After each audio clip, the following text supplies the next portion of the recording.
चलिए स्टार्ट किया जाए। 35वां क्वेश्चन आज देखेंगे, ऑब्जेक्टिव जो एमसीक्यू फॉर्मूला वो भी देखेंगे मैथ का। चलिए तो पहला, वर्ग का क्षेत्रफल क्या होता है? वर्ग का क्षेत्रफल, वर्ग का क्षेत्रफल, वर्ग का परिमाप क्या होता है? वर्ग का परिमाप, यानी परिमाप कैसे निकालते हैं? और ये कि जो मापते हैं उसी को क्या बोलते हैं? परिमाप। तो फोर भुजा, भुजा क्या होता है? इक्वल होता है। तो भुजा प्लस भुजा प्लस भुजा प्लस भुजा, चार बार जोड़ेंगे तो क्या हो जाएगा? 4 इंटू भुजा। तो यहाँ से यानी वर्ग का परिमाप क्या हो जाता है? 4 गुने भुजा।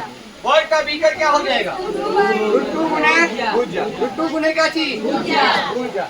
आयत में क्या होता है? लंबाई और चौड़ाई। ये दिख रहा है ना पोडियम, ये बोर्ड है, लंबाई और क्या है? चौड़ाई। इस दोनों को मल्टीप्लाई कर देंगे क्या आ जाएगा? हमारा क्षेत्रफल निकल जाएगा। तो आयत का क्षेत्रफल क्या होता है? लंबाई गुने क्या चीज? चौड़ाई। आयत का परिमाप 2 इंटू लंबाई प्लस चौड़ाई। आयत का परिमाप क्या हो जाएगा? 2 इंटू लंबाई प्लस चौड़ाई। और आयत का बीकर बताइए क्या होता है? लंबाई का स्क्वायर प्लस चौड़ाई का स्क्वायर। समकोण त्रिभुज का क्षेत्रफल क्या होता है? 1/2 आधार गुने ऊंचाई। इसको इस तरह से बोल सकते हैं, आधार गुने ऊंचाई बटा 2। इस तरह से क्या कर सकते हैं? हम बोल सकते हैं। अगला है कर्ण का स्क्वायर बराबर क्या होता है? हाँ, कर्ण का स्क्वायर पाइथागोरस थ्योरम, लंब का स्क्वायर प्लस आधार। आगे आपको चलते हैं, यानी समबाहु त्रिभुज का क्षेत्रफल क्या हो जाएगा? 4 इंटू भुजा क्या चीज? क्षेत्रफल पूछ रहा है। देखिए यहाँ पे मिस्टेक हुआ है। तो भुजा क्या होता है? स्क्वायर। 3 इंटू 4 इंटू क्या हो जाएगा? भुजा का स्क्वायर। समबाहु त्रिभुज का परिमाप क्या हो जाएगा? तो समबाहु त्रिभुज का प्रत्येक भुजा क्या होता है? बराबर होता है। समबाहु त्रिभुज का प्रत्येक भुजा बराबर होता है। इससे क्या हो जाएगा? भुजा प्लस भुजा प्लस भुजा, 3 बार जोड़ेंगे तो क्या हो जाएगा? 3 इंटू भुजा। तो परिमाप हो जाएगा क्या चीज? 3 इंटू भुजा। वृत्त का क्षेत्रफल क्या हो जाएगा? पाई का स्क्वायर। और जब परिमाप निकालना है तो 2 को कहाँ कर देंगे? पहले। तो 2 को पहले करेंगे तो क्या हो जाएगा? परिमाप सेम होता है। परिधि उसी को बोलते हैं, परिमाप उसी को बोलते हैं। तो 2 पाई क्या हो जाएगा? वृत्त का परिधि या परिमाप क्या हो जाएगा? 2 पाई r। क्षेत्रफल पाई r का स्क्वायर। व्यास हमेशा क्या होता है? त्रिज्या के 2 गुना होता है। क्या होता है? 2 गुना होता है। तो 2r हो जाएगा। वृत्त का व्यास क्या हो जाएगा? 2r। आगे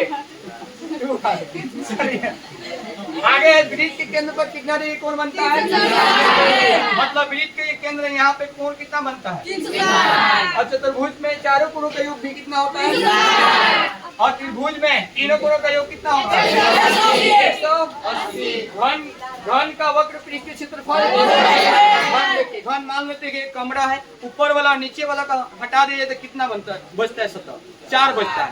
उत्तर दक्षिण पूर्व और पश्चिम, ऊपर वाला नीचे वाला को हटा देते तो कितना बनता है? 4। तो इसलिए इसका क्या हो जाता है? 4a का स्क्वायर।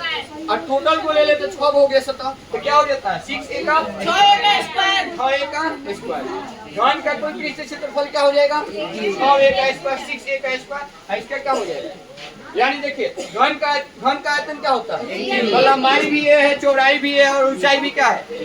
ए को 3 बार गुना करेंगे तो क्या हो जाएगा? तो घन का आयतन क्या हो जाएगा? घन का बीकर 3 गुणे क्या हो जाएगा? आगे घनाभ का वक्र पृष्ठीय क्षेत्रफल 2 इंटू l प्लस b। क्या हो जाएगा? घनाभ का वक्र पृष्ठीय क्षेत्रफल क्या हो जाएगा? 2 into l plus b into h। घनाभ का कुल पृष्ठीय क्षेत्रफल 2 into L B plus B H plus L H. याद रखिएगा LBH कैसे याद रखेंगे? 2 पहले लगाएंगे, 2 into L B plus B H plus L H, 2 into L B plus B H plus L H. आपको बिल्कुल इसी पूर्वक याद कर सकते। 2 into L B plus B H plus L H, 2 into L B plus B H plus L H.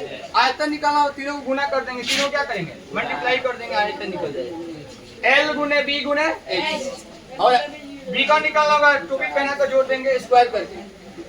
देखिए beaker क्या हो जाएगा? रूट अंडर एल का स्क्वायर प्लस बी का square plus H. Root under L का square plus B का square plus H. यानी बेलन का वक्र पृष्ठीय क्षेत्रफल क्या हो जाएगा? 2 पाई आर एच। क्या चीज? 2 पाई आर। वृत्त की परिधि क्या होता है बताइए तो? 2 पाई आर। उसमें एच को मल्टीप्लाई कर देंगे। वृत्त की परिधि क्या होता है? 2 पाई आर। उसी में क्या करना है? एच को मल्टीप्लाई कर देना। देखिए वृत्त की परिधि यहाँ भी है। चलिए बेलन का कुल पृष्ठीय क्षेत्रफल क्या हो जाएगा? 2πr plus h। बेलन का आयतन, बेलन का आयतन pi r square. Pi r square को और क्या बोलते हैं बताइए? पाई आर स्क्वायर को वृत्त का क्षेत्रफल, वृत्त का क्षेत्रफल। तो इस तरह से भी कह सकते हैं वृत्त का क्षेत्रफल गुने क्या चीज, ऊंचाई। यानी बेलन का आयतन वृत्त का क्षेत्रफल गुने क्या चीज, ऊंचाई। इसी से बना है। चलिए शंकु का वक्र पृष्ठीय क्षेत्रफल क्या हो जाएगा, आई आर ए। क्या चीज हो जाएगा, शंकु का कुल पृष्ठीय क्षेत्रफल क्या हो जाएगा, शंकु का आयतन क्या हो जाएगा 1/3 पाई आर स्क्वायर। मतलब जो बेलन वाला होता है ना आयतन वही होता है। थोड़ा सा ध्यान देना है, बेलन का जो आयतन है वही 1/3 लगा देना है। बेलन का आयतन होता है पाई आर स्क्वायर क्या चीज एच, और शंकु का आयतन क्या हो जाता है 1/3 पाई आर स्क्वायर एच। आ रहा है समझ में। नेक्स्ट चलते हैं गोला का वक्र पृष्ठीय क्षेत्रफल। तो गोला का वक्र पृष्ठीय क्षेत्रफल या कुल दोनों क्या होता है, सेम होता है। गोला में कोई वक्र नहीं होता है, तो दोनों सेम होता है। गोला का वक्र पृष्ठीय क्षेत्रफल और कुल पृष्ठीय क्षेत्रफल क्या होता है 4 पाई आर का क्या हो जाएगा स्क्वायर, 4 पाई आर का स्क्वायर। गोला का आयतन बराबर क्या होगा 4/3 पाई आर क्यूब, आयतन क्यूब में होता है। तो गोला का आयतन क्या हो जाएगा 4/3 पाई आर क्यूब। अब गोला का आयतन क्या हो जाएगा, तो 4 के आधा क्या कर देंगे 2, तो 2/3 पाई आर क्यूब। 4 के आधा 2, तो 2 पाई आर 2/3 पाई आर क्यूब। और गोला कुल पृष्ठीय क्षेत्रफल क्या हो जाएगा बताइए, 2 पाई आर स्क्वायर। और वक्र पूछे तो 2 कर देंगे, वक्र पे गोला, और गोला का वक्र पृष्ठीय क्षेत्रफल तो 2 पाई आर स्क्वायर। और कुल कितना हो जाएगा, हाँ, अब पूरा गोला का 4 पाई आर स्क्वायर। कितना बढ़िया है।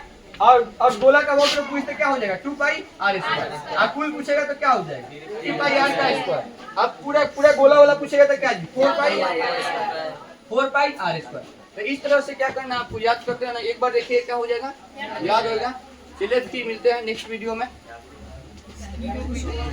Okay bye.